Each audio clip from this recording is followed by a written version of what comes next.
Hey Mike, how you doing? Hey, Drew, and we're live. We are live for this big event. Maybe the biggest in post-pilot history, I think it's probably the second biggest, right after we launched. I'd say is right? probably the biggest. But Exactly. And we got a ton of people signed up for this, so give folks just a minute maybe to trickle in, and then we kick off the big event. yeah, sounds good. Good. You hear me all right? I do. You're. I still. I still hear your house. I hear the echoes throughout your house. How am I coming in? Good. Okay, I'm gonna hit you on pause in 1 second. Um, while we wait a few minutes while people come in.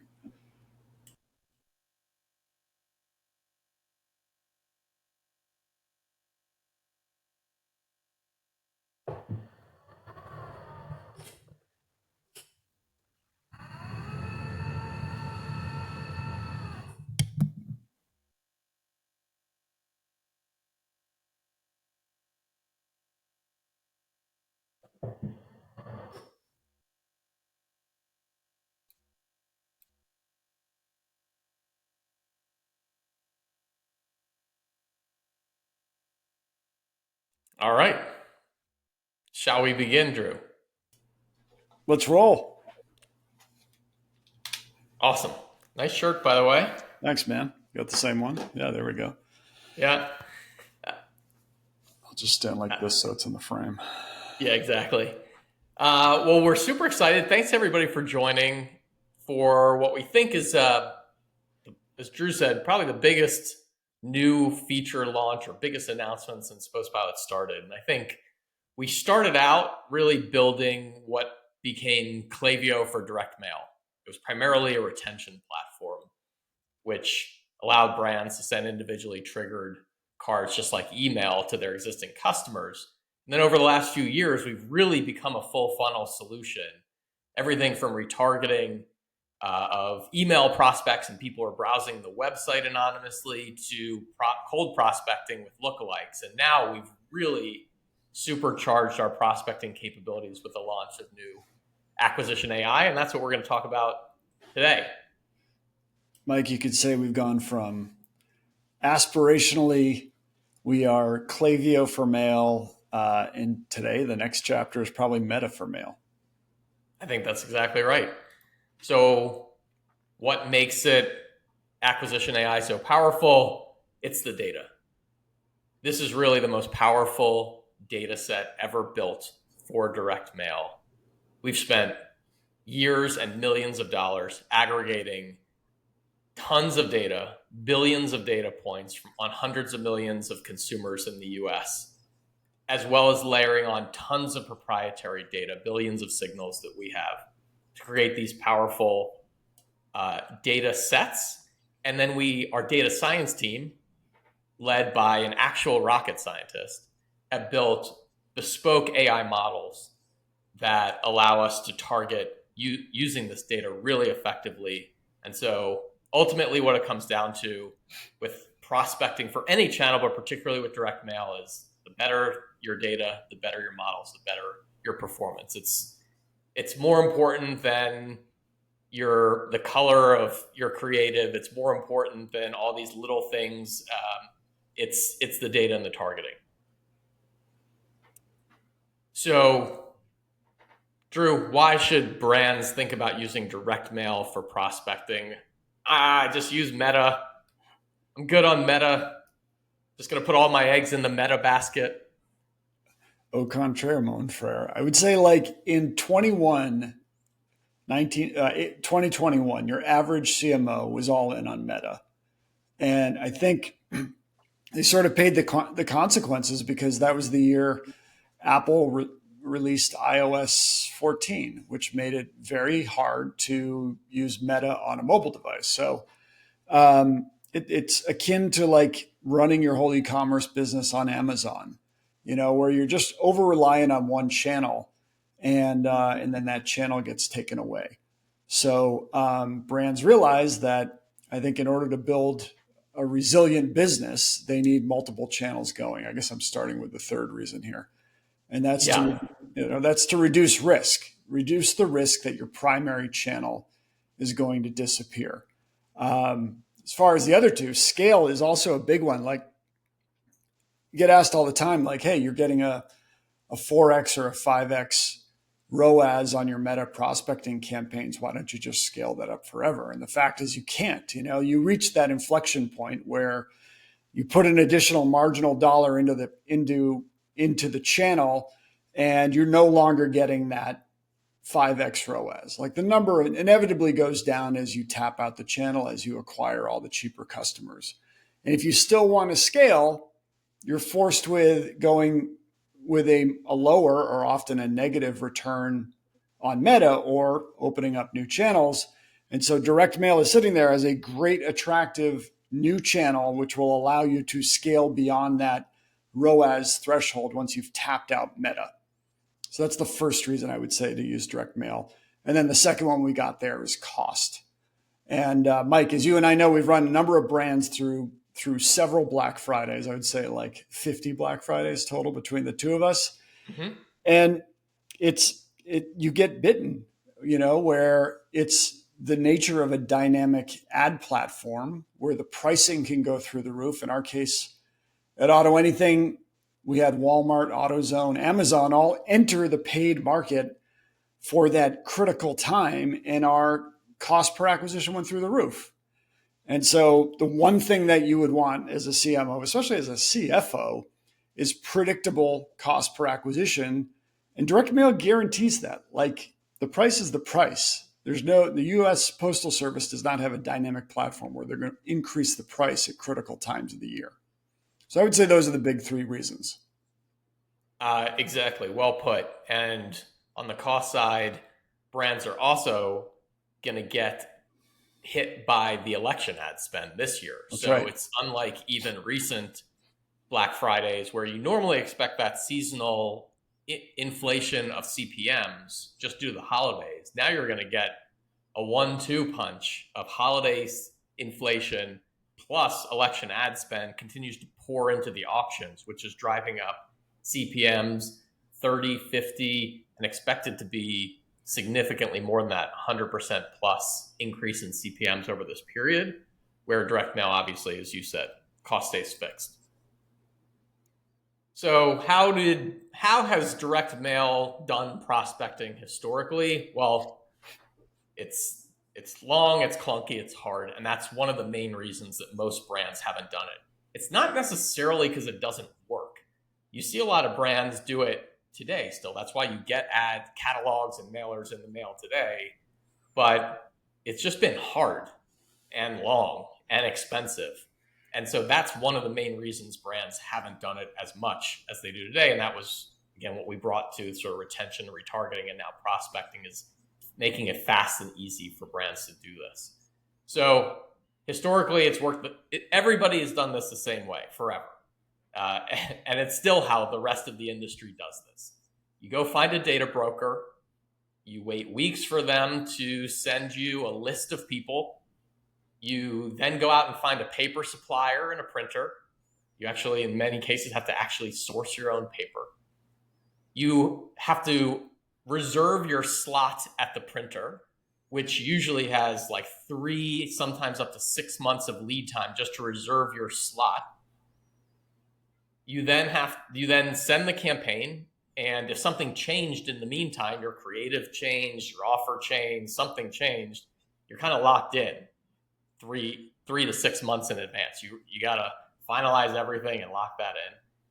So months go by, then you send your campaign, and then you wait a couple more months and finally get sort of spreadsheets and try and match back who from your list ended up converting on your site. So long, clunky, expensive process. We really reimagined this from the ground up, really thought end to end.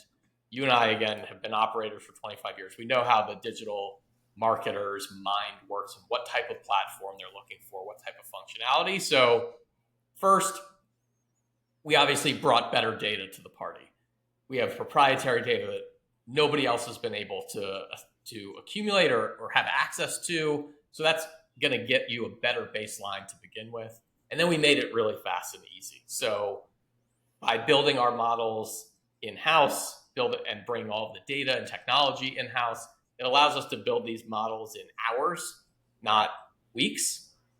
Because we're integrated with your e-com platform, we're tracking the performance of that campaign in a real-time dashboard versus, again, waiting months for spreadsheets to come back.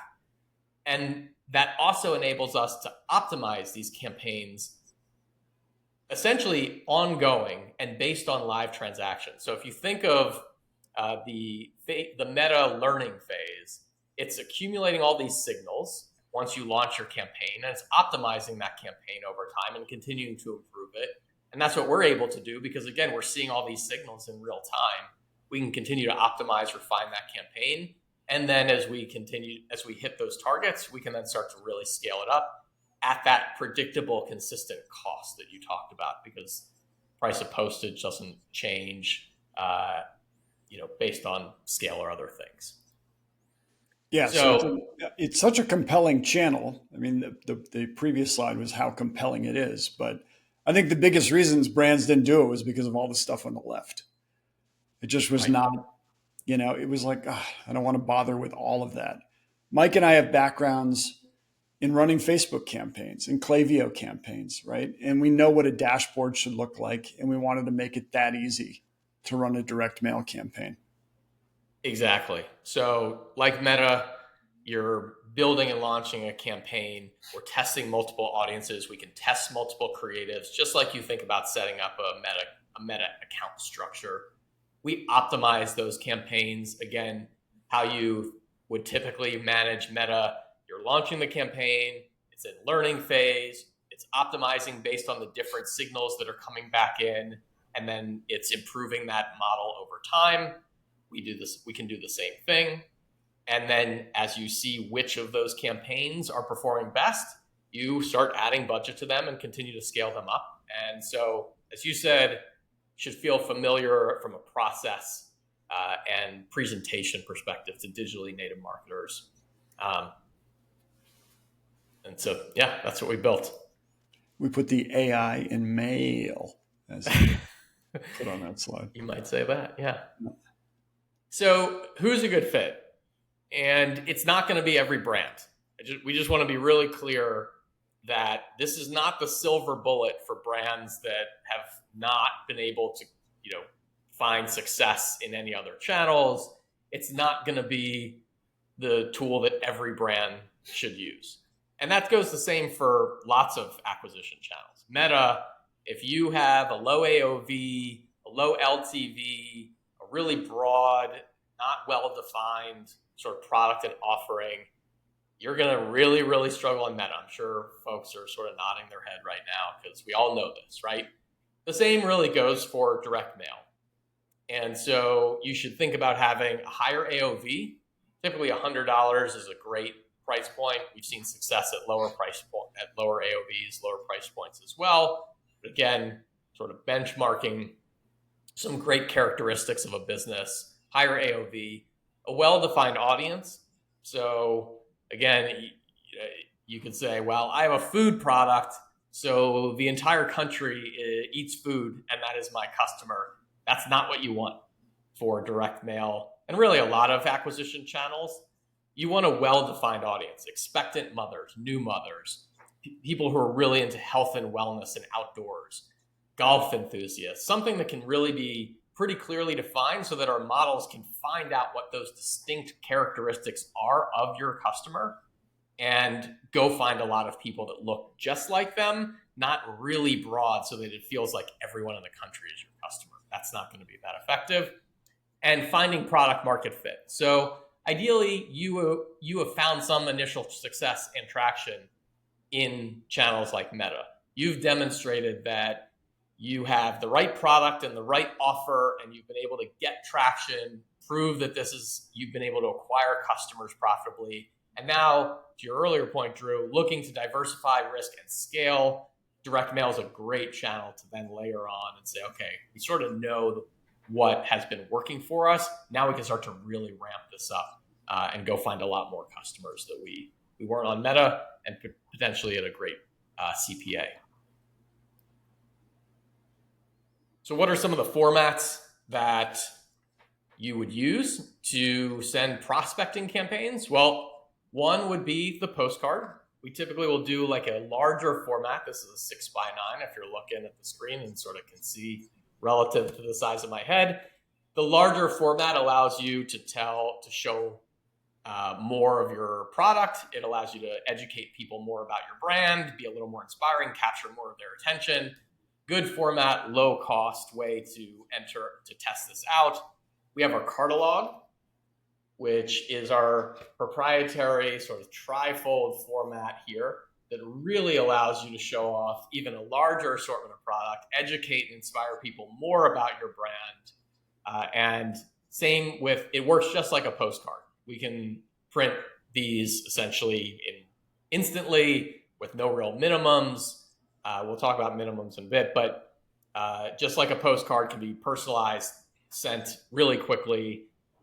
And so it's a really good format that solves a lot of the pain points with traditional catalogs. But we do have traditional catalogs as well. We've introduced sort of this mini catalog, which is a modern version of the traditional catalog. And you can sort of see right here, it's 16 pages. You can do more, but you can do a lot with this. You can really, again, introduce a lot of content. This one is for a skincare brand. It has tips and tricks for skincare, different categories, things like that. Allows you to really present a lot of information, and it's actually about the same cost as a postcard or catalog. The difference is you do have to have a bit higher minimums, and there is a bit more lead time. Again, we've really modernized the catalog so that you can do it for a fraction of the time and a fraction of the cost of traditional catalogs, where again, it's that 6 months of lead time, hundreds of thousands at a time, can't change it, can't track it. But that is a format that we've made available to brands now as well that makes it a lot easier to test out a catalog, and they look incredible. Like done for you design. We've seen a ton that our team has cranked out, and they're insanely good. Yeah, there's a couple sort of rules of thumb with direct mail. I mean, one you touched on earlier, which is like higher AOVs tend to do better. But the other is when you're prospecting, you want a bigger format just so you can put more products in front of this potential buyer, and it increases the likelihood that the buyer is going to convert. You know, if you have a 6x9 card, you'd rather fill that up with product versus one product. You'd want the 6x9 instead of the 4x6. You're just increasing the likelihood of conversions. And so, with any of these three formats here, you can put a lot of product on there. Exactly. It works. We've tested this with a number of brands at this point, and what we consistently see is not just a little bit better performance than what has been the industry standard benchmark and what essentially everyone else does, which is they go to a couple of these main data providers. Again, they get those audiences, they send to those audiences. We've tested against those benchmarks, and we'll see 2, sometimes 5x better performance than these industry benchmarks. And again, we can optimize these things over time.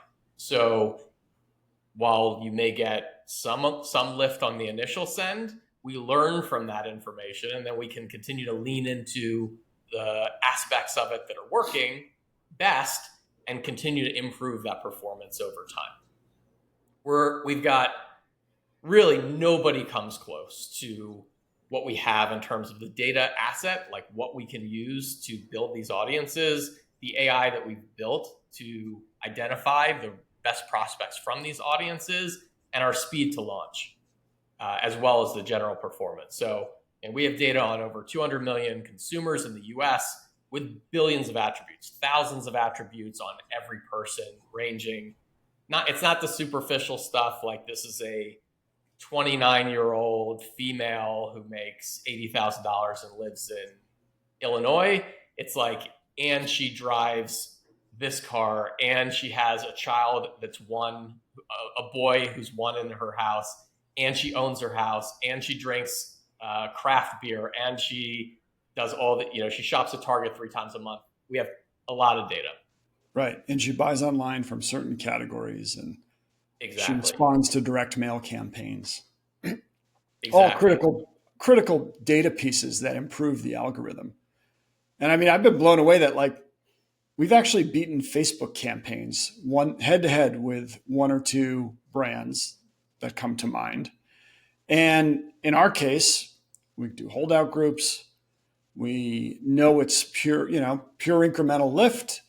And with Facebook, you don't always know that, which is kind of, Meta often takes credit on prospecting campaigns when they can't really guarantee it's a new customer they're driving to you. Yeah, great point. Great point. So a couple examples. Here's one where we sent to expectant mothers in their third trimester. We know, again, that's data that we have in our data set, and that kills for a lot of brands, such as Kate Lane, who saw over 4x ROAS targeting that audience. Another one, Masuk, using our lookalike targeting, they were able to move through some of these slow selling categories and products towards the end of their season.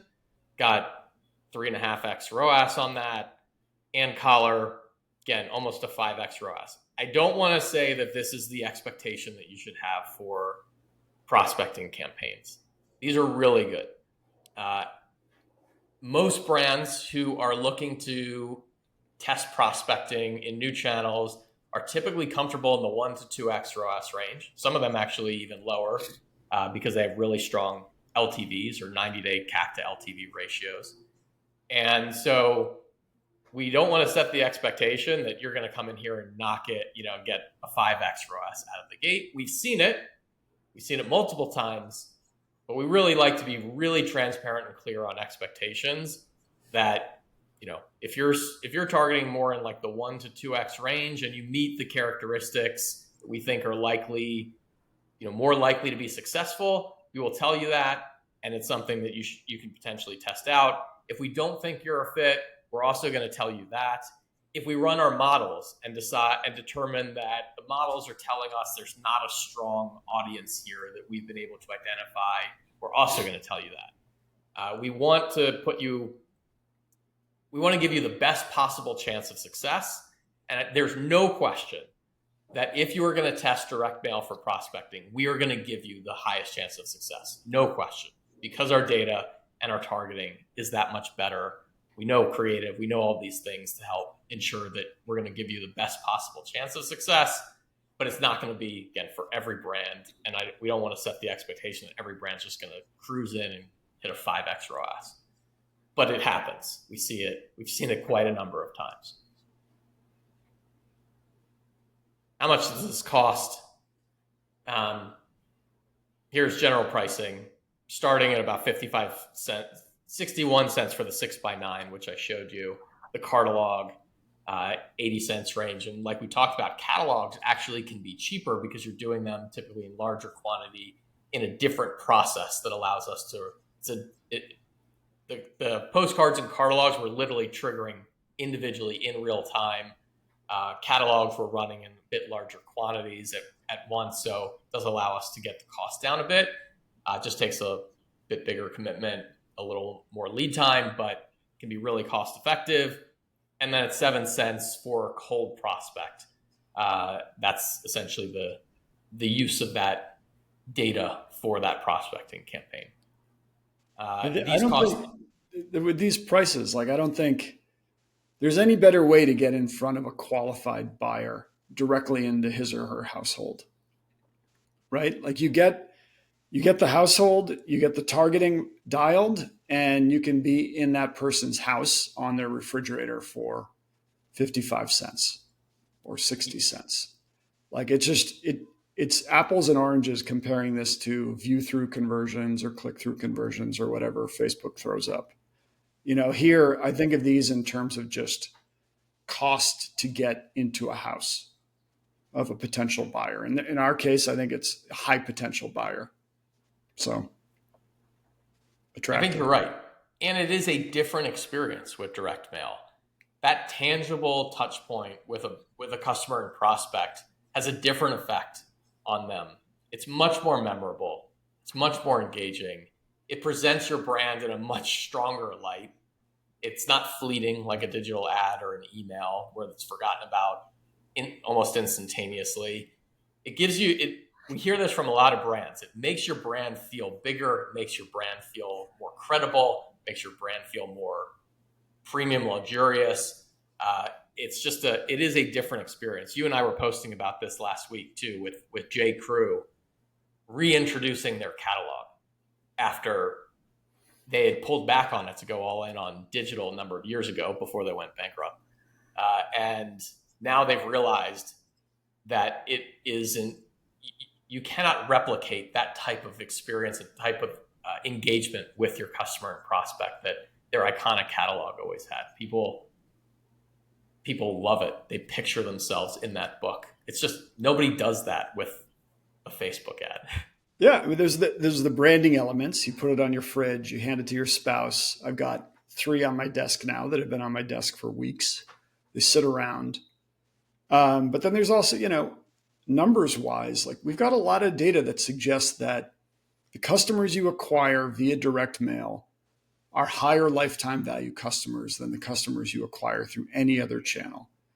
And I think that's, part of the reason why J. Crew stumbled when they pulled the catalog. They think they're pulling like a branding initiative that is sort of icing on the cake and not the cake itself, right? Like they pull the catalog and all of a sudden they cut off their influx of high LTV customers.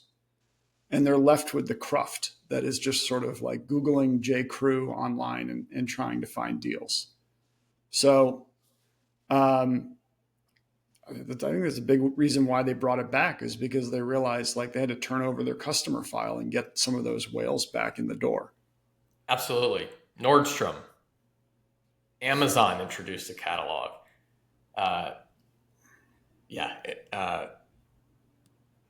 There's a reason for it. So why Postpilot? We've talked about our data advantage, the fact that we have more and better data. We have our native integrations with Shopify, Klaviyo, your ecom tech stack. We can trigger things individually. You get a real-time dashboard. It's just, we completely reinvented direct mail essentially for the digitally native brand and the digitally native marketer. So it's what you want in a platform. Again, Drew and I have lived this for 25 years apiece. We know what those brands want. We built that platform. So Klaviyo for mail, Meta for mail. We're going to do it all for you. So we talk about setting you up for success. That means helping with everything, taking it off your plate, building the audiences, helping define the strategy, doing that analysis and optimization as we launch, and even doing the creative for you. All the creative examples that you've seen. And for about 95% of our brands, we're doing the creative. We know what tends to work, and we work really quickly. So we take it off your plate. And again, it's an end-to-end solution. Everything from bringing all the data in-house to actually producing the cards in-house. We don't outsource to some random printers. That's what allows us to be faster, cheaper, and higher quality consistently. It's what allows us to launch these things in days and not months. It allows us to be really flexible. It allows us to ensure that there's consistent quality, because we know how important that is for brands to not see, this card looks orange and this card looks pink and this card looks red. It allows us to do all this at costs that really haven't been accessible to the market before. Drew, you want to talk about our acquisition GFO? What is a GFO, Drew? Our GFO stands for Go Fast Offer, or Godfather Offer, the offer you can't refuse. We tried to put our heads together and think through what a CMO would want going into Q4. You've got a lot on your plate. You got Black Friday coming up. It's really important that you nail that. You don't want to miss any opportunities. So we tried to bundle up our offering as best as we could and make it pretty compelling for you.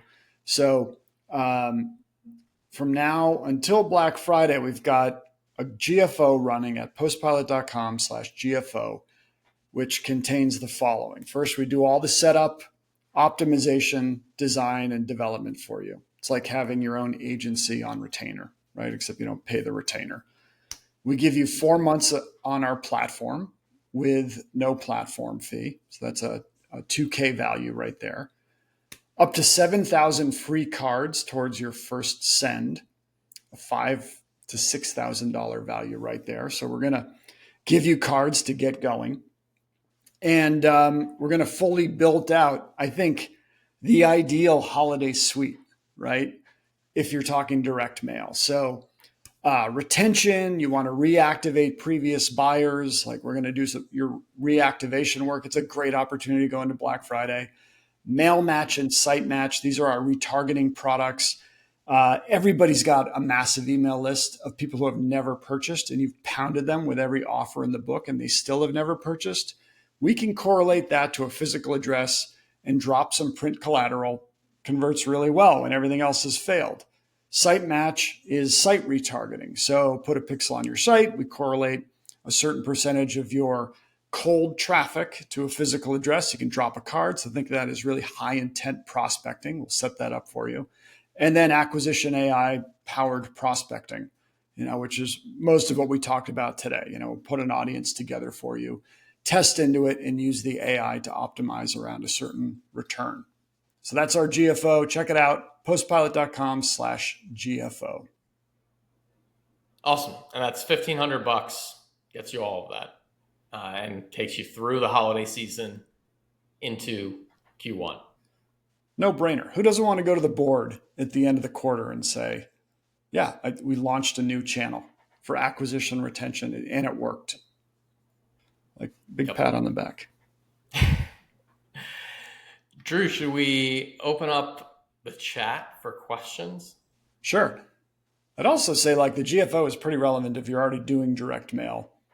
We offer migration as part of that. So whoever your provider is for direct mail, we can migrate you over. Typically takes a week and get all your campaigns set up. And then we can add in the GFO items.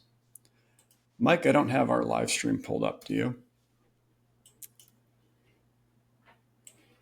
I got it.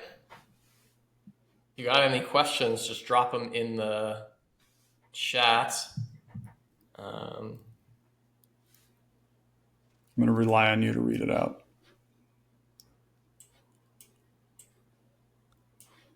We got awesome Nate, our buddy, originally from Run Gum, and has gone on to do all kinds of cool stuff in the hospitality space. Good to see you.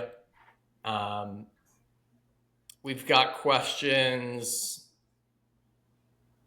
Just reading through them now. I got a question here. Yep. Someone says you're showing apparel examples. Is there any reason why it's just apparel? No, apparel tends to have high lifetime values, and it's a category that has always been really forward thinking when it's come to direct mail. I would say 9 out of 10 catalogs I get are apparel, but no reason. Furniture is a great category. If you run a furniture, home design brand, high AOVs, stuff like, the HexClad there, like high AOV kitchen products, CPG, cosmetics. CPG, yep. Health and wellness, we've seen really good results with different types of health and wellness. I will say that certain supplements can be tricky, but healthy product, healthy food, healthy beverage type products, also really good. Home accessories, you kind of mentioned, Drew, jewelry. We work with a lot of brands, thousands of brands across basically every category. So again, we have a pretty good idea of what's more likely to be successful. Comments, where's the data coming from? Epsilon. That is one of the data sources. Yeah, I think guessing Yanni has done this before, which is great. So Epsilon is one data source, right? And that's how, again, the industry has typically worked. You just go to Epsilon, you ask them to build an audience for you, and you wait, and then they send you an audience. What we found is that by looking across multiple data sources and bring all that into one data warehouse, Epsilon being one of those sources of many that we have. And we spent a lot of time and a lot of money pulling all of this together. We find that exponentially improves performance versus just the traditional route of going to a data vendor and just using one audience that they provide to you. So that's one of it. And then again, we have our proprietary data points of understanding who's likely to respond to direct mail and what types of categories they're prone to shop from. So that is what allows us to have significantly better performance. What else? Minimum size of a company that you work with in the UK. So good question. Right now, this is US only. So we can do other types of campaigns in the UK. We have a UK production facility in London. It's mostly, right now it's retention. There's a lot of differences and sort of a different type. There's a lot that has to happen to make all of this possible. And right now we've built this out in the US and not cold prospecting in the UK yet, but hope to do that in the not too distant future. Understand the size of a targeted segment prior to signing up. So if I'm understanding that question from Ken, we would essentially you would essentially provide a budget.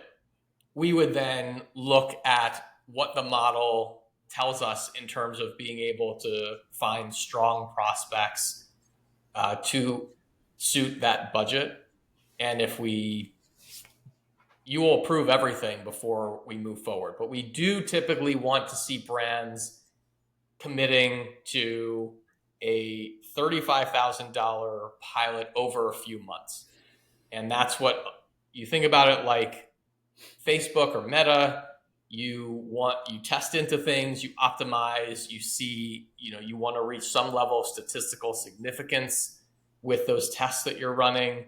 You need to be able to gather enough data to optimize it and start to scale with that. And that's sort of a good benchmark for brands to think of, is starting with a test, some portion of that budget, learning from that, optimizing it, and then starting to scale into it and prove out that you can continue to see those results consistently. And then, sky's the limit at that point. You can start to really blow up those budgets. But for brands that want to start with more than that, also no problem. We have many brands that start with well into the 6-figure budgets, and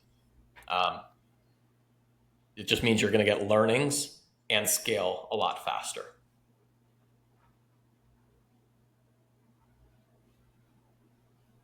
Let's see.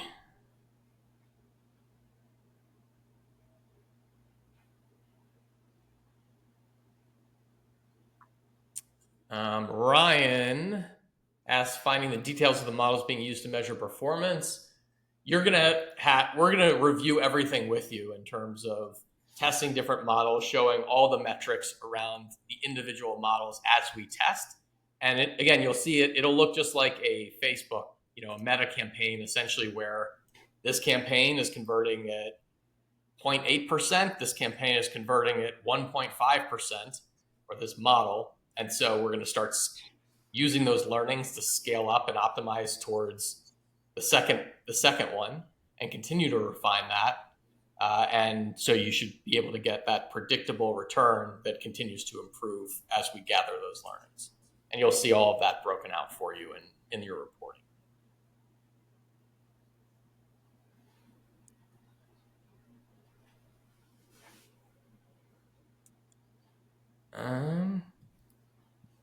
See any other questions in there, Drew? Yanni asks again, if he's a post-pilot customer, does his data get shared to anybody else? Great question. It does not. So you can never, this is a really good distinction to make. No data from one customer is ever shared with any other customer. You are not able to ever target, you can't be a women's apparel brand and say, I want to target brand X, Y, and Z's customers. You can never do that. You would never let that happen. What we look at is aggregate signals across billions of data points and help you train our AI across this on this aggregate data.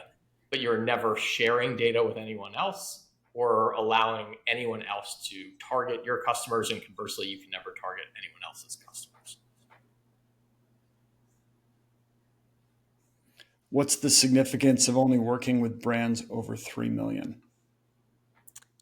Typically, those brands tend to fall into those characteristics that we talked about. They have some proven product market fit that they've been able to reach some level of scale on other platforms. So that's a good indicator of their likelihood for success.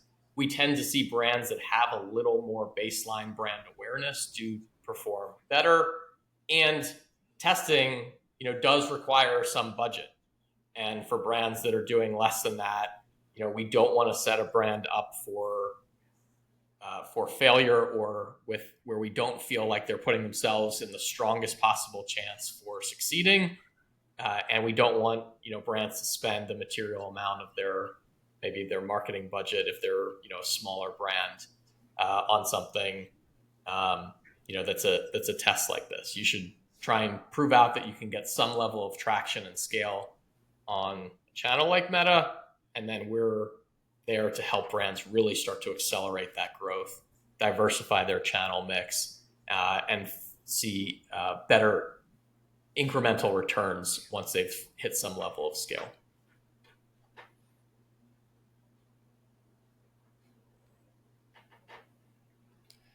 Ed asks if we find that certain days of the week or month convert better than others. And I'd say, like, in general, it's hard. I remember running e-commerce brands. We knew certain, people shop on the weekends or Friday afternoon or something like that. But direct mail tends to be hard to dial in like that because, we'll send something out of our mail house. We've got 2 in the US, East and West Coast.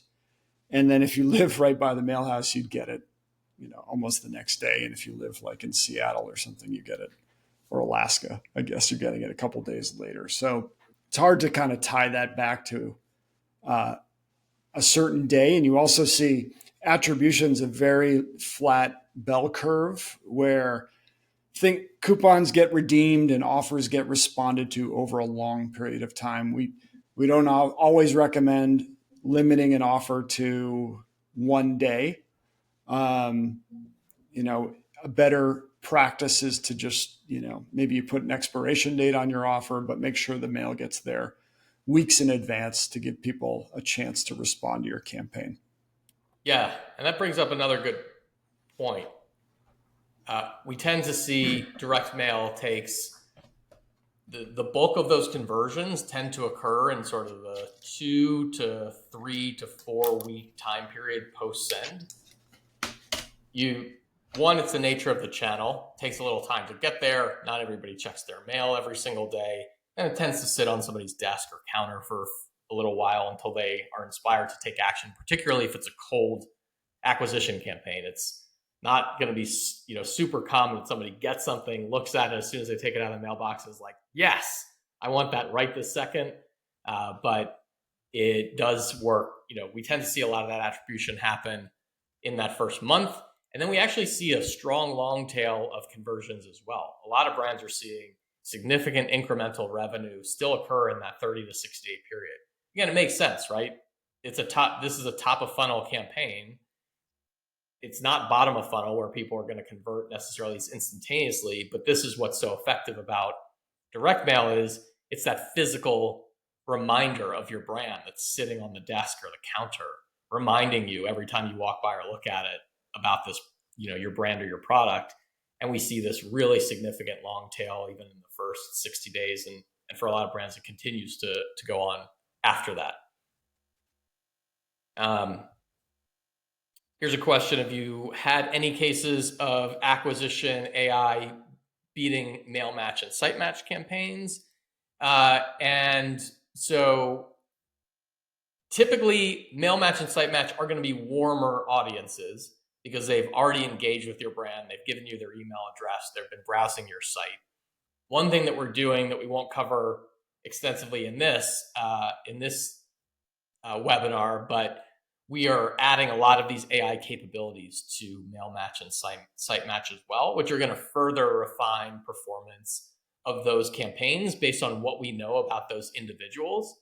So not just the fact that they signed up for your email list a week ago or that they visited these 3 pages on your site. It's that we also know who that person is, if they're a good fit for your ICP, if they're not a good fit for your brand, and we can help refine and those audiences even better using this AI technology that we've been building out. So a lot more to come there.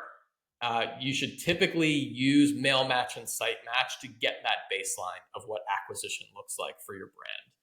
If you get good performance on those campaigns, that would also suggest moving into colder prospecting. If you're struggling on those types of retargeting campaigns, then it says let's get those dialed in a little bit more before we start to go to cold acquisition in most cases. Do you only send postcards in the US?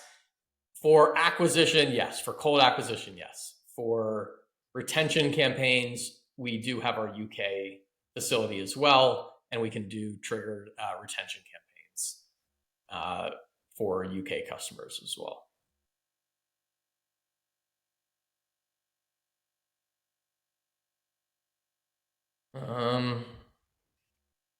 Another question on Europe, which we just talked about. Did you cover what kind of data you need to build the lookalike audiences? Joe asked, and that comes through our native Shopify integration.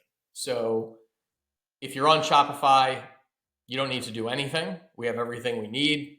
We can look at, we essentially are looking at a segment of your best customers who have purchased through your Shopify store, and we can do all of this. You don't need to provide anything specifically. That's it. It's really easy.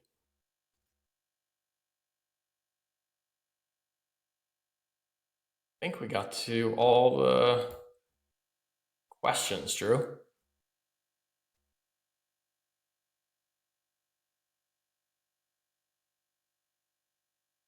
I think you just went muted. I was going to say we did. Yeah, we can keep this. We can keep manning the comments thread for a little while, or just reach out anytime. help@postpilot.com, drew@postpilot.com, michael at postpilot.com.